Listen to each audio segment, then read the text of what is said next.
बना दिया। और हद तो ये है कि मजलिस के नाम पर जीते और आज गाली देते हैं मजलिस को, और जाकर दुबई में होटल खोले, बिरयानी की होटल खोले, और हमारे हैदराबाद के क्रिकेटर को लेकर गए दुकान होटल का इफ्तिताह कराने के लिए, तो इस मीर जाफर को इतनी तौफीक भी नहीं हुई कि कम से कम होटल का नाम हैदराबाद बिरयानी नहीं रखते, उसको नाम रख देते तेजस्वी की बिरयानी।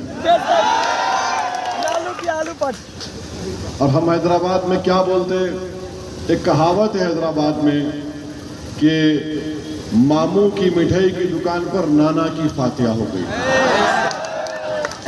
तो ये लोग ऐसे ही हैं, अगर कल के दिन कोई बड़ा खरीदार मिल जाएगा, कोई बड़ा बोली लगाएगा, तो वो बेच देंगे अपने आप को। तुम बेचो, मगर हम मदीने वाले के नाम पर बिक चुके हैं। हम इंशाअल्लाह ताला अल्लाह हमको बचा कर रखे ऐसे खरीदने वालों से।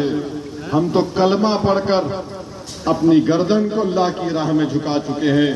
ये परवरदिगार जिधर चाहे इस गर्दन को रखे, मगर जो अल्लाह के नाम पर हक की कामयाबी के लिए काम करते आए हैं, अल्लाह उनका हामी और नासिर बन जाता है।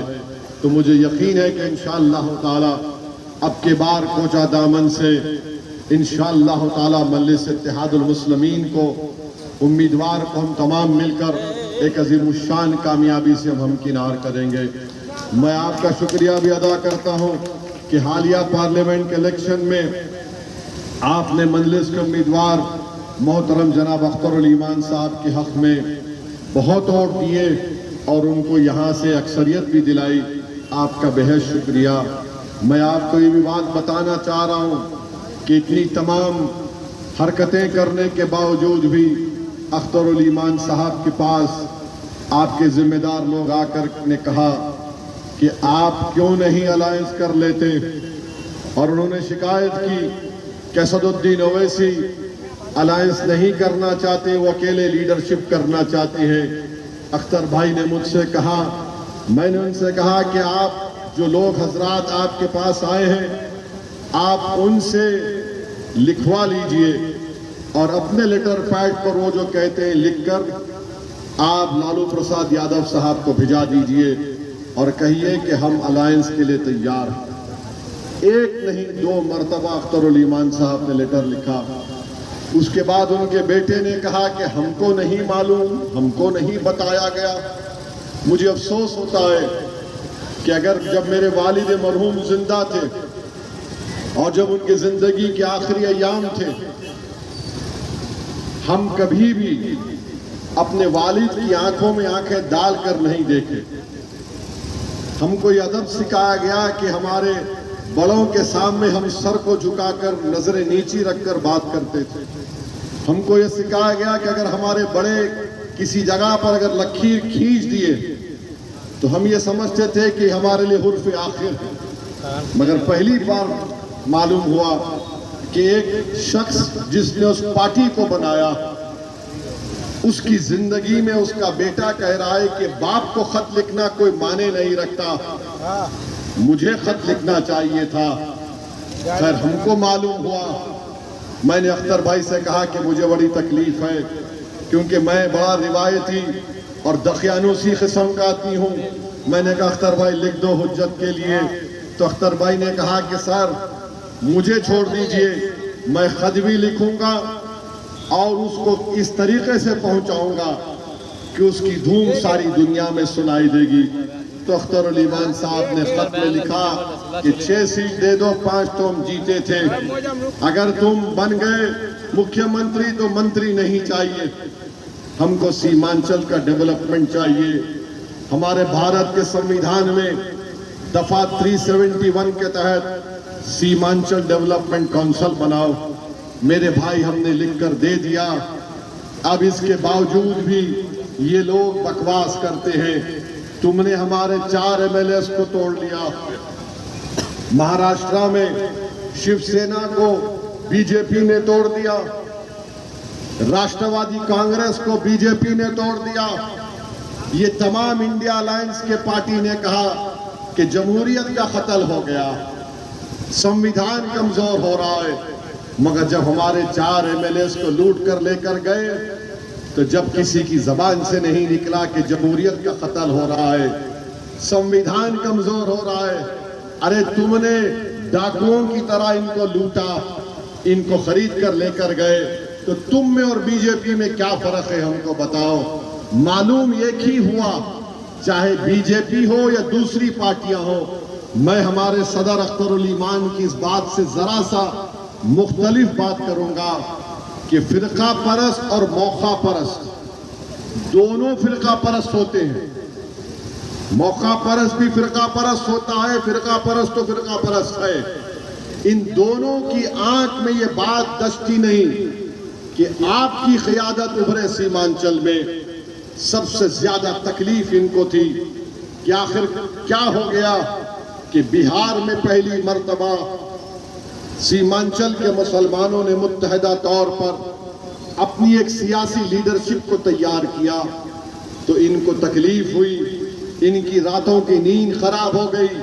वो ये देख रहे थे कि मुसलमान इनका कैदी है, मुसलमान इनको छोड़कर नहीं जा सकता, हम इनके मालिक हैं, हम इनके नेता हैं और ये हमारे गुलाम हैं।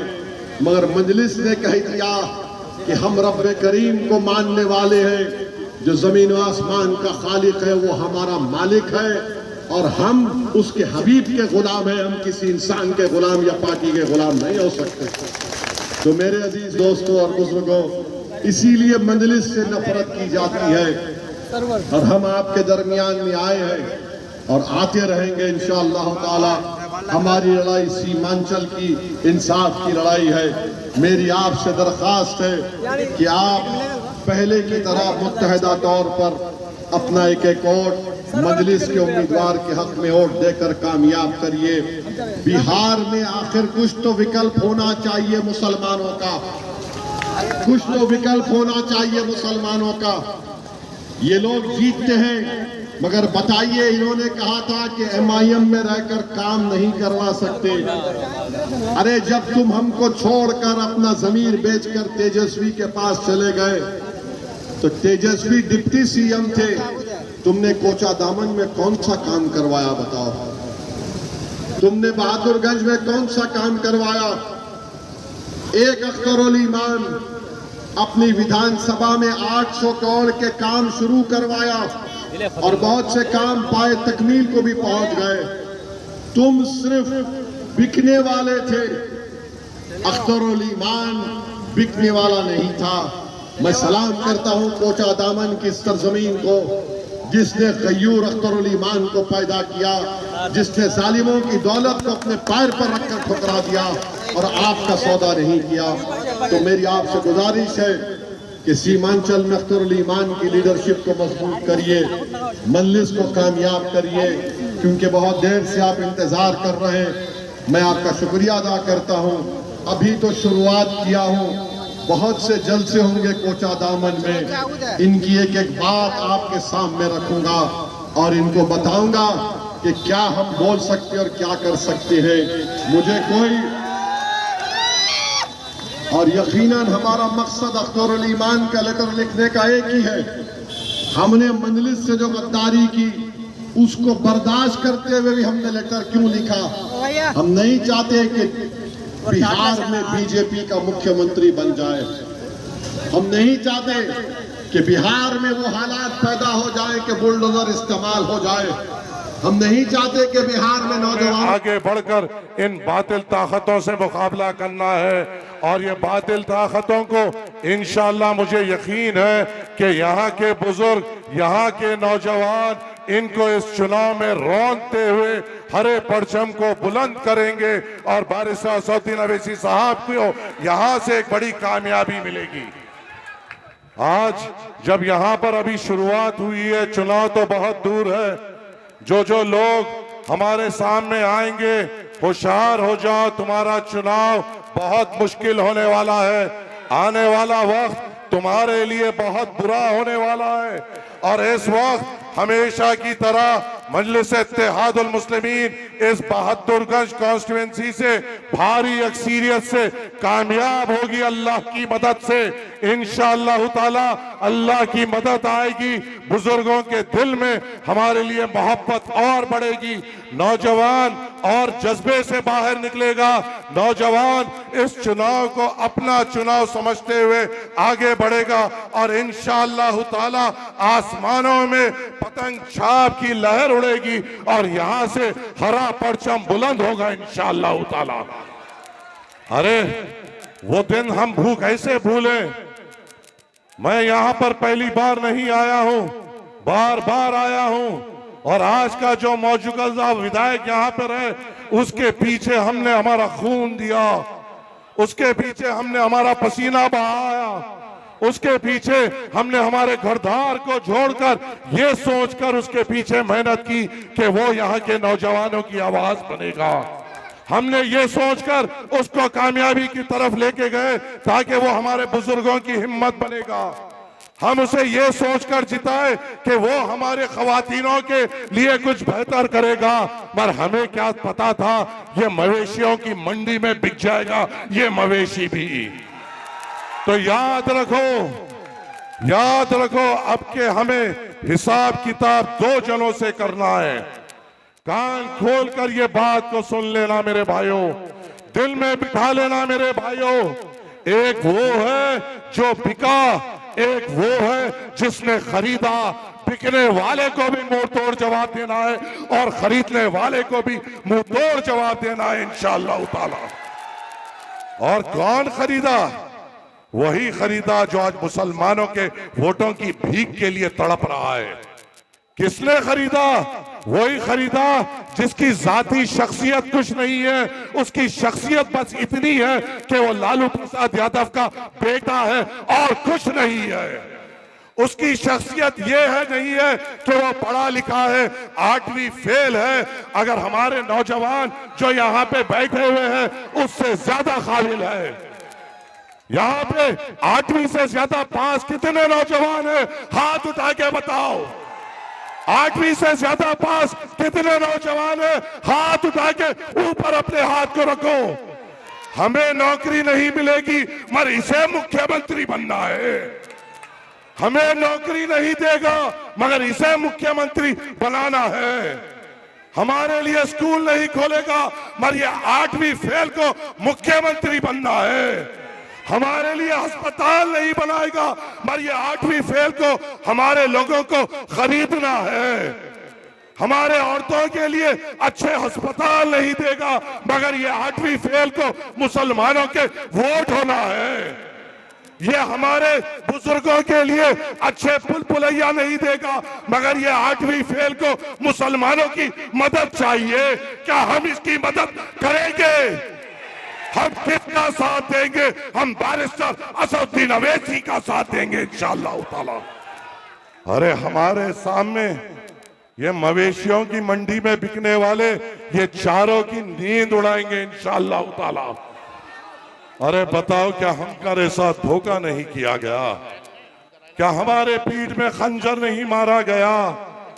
क्या नौजवानों के लिए नौजवानों ने जो ये सोचा कि हमारी एक बेबाक आवाज बनेगी उसको तब्दील नहीं कर दिया गया? ऐ यहाँ के विधायक, अगर तू बिकता तो बिकना था इस शर्त पे जब जहां पे जो 8th क्लास 8th फेल जब तुझे खरीदारी कर रहा था तो अपना बोल लगाना था। तू ये कहकर बिकना था मैं बिकने तैयार हूं, हमें स्कूल दो तो हम तेरा साथ देते। मैं बिकने तैयार हूं मगर हमारे बहादुरगंज में अच्छे कॉलेज दो तो हम बात समझते। मैं बिकने तैयार हूं मगर मेरे बुजुर्गों के लिए अच्छे अस्पताल दो, ये अगर तू बोलता तो हम समझ लेते। तो अगर ये बोलकर बिकता कि हमारे खवातीनों के लिए अच्छे अस्पताल डिस्पेंसरीज दो तो हम समझते। तू पैसों में बिक गया, तेरे में और वो मवेशी में कोई फर्क नहीं जो मंडियों में बिकते हैं। क्या मैं गलत बोल रहा हूं? क्या मैं गलत बोल रहा हूं? अरे हमें वो विधायक चाहिए जो बिके नहीं, जो यहाँ के मुकामी लोगों पे अगर कोई तकलीफ आए तो यहाँ पर आकर जो तकलीफ पहुंचा रहा है उसके गिरेबानों को पकड़ते हुए हिलाते हुए अपने आप को पेश करे। ये बिक्री करने वाले मवेशियों की हमें जरूरत नहीं। अरे यहाँ पे असदुद्दीन अवैसी साहब आए थे, आपसे वादे किए थे, यहाँ पे मेहनत की गई।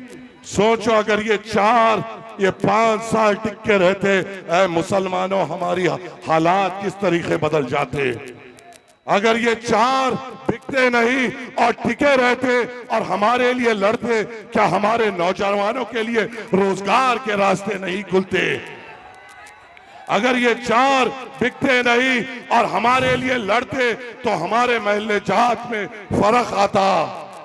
अरे ये लोग तो अपने आप को। वारिस पठान साहब, राष्ट्रीय प्रवक्ता कुल्लन मजलिस इत्तेहादुल मुस्लिमीन आपके दरमियान में। अब इंशाअल्लाह ताला अगली आमद बैरिस्टर असदुद्दीन अवैसी साहब की होगी इंशाअल्लाह ताला। अरे यहाँ पर बताओ, ये जो सेक्युलरिज्म के वहां पर वोट मांगने आ रहे हैं, इन्होंने हमारे लिए क्या किया? जब वक्फ बिल का आया, इन्होंने हमारे लिए क्या किया? जब 3 तलाक का आया, इन्होंने हमारे लिए क्या किया? जब बाबरी मस्जिद की शहादत का वक्त आया, इन्होंने हमारे लिए क्या किया? अरे ये लोग हमेशा हमारे जज्बातों से खेलते हैं। अरे क्या ये, मैं एक सवाल मेरे नौजवानों, मेरे बुजुर्गों आपसे करता हूं, अगर इसका जवाब हाँ है तो बोल दो, मैं बैठ जाऊंगा। अगर ना है तो सोचना पड़ेगा।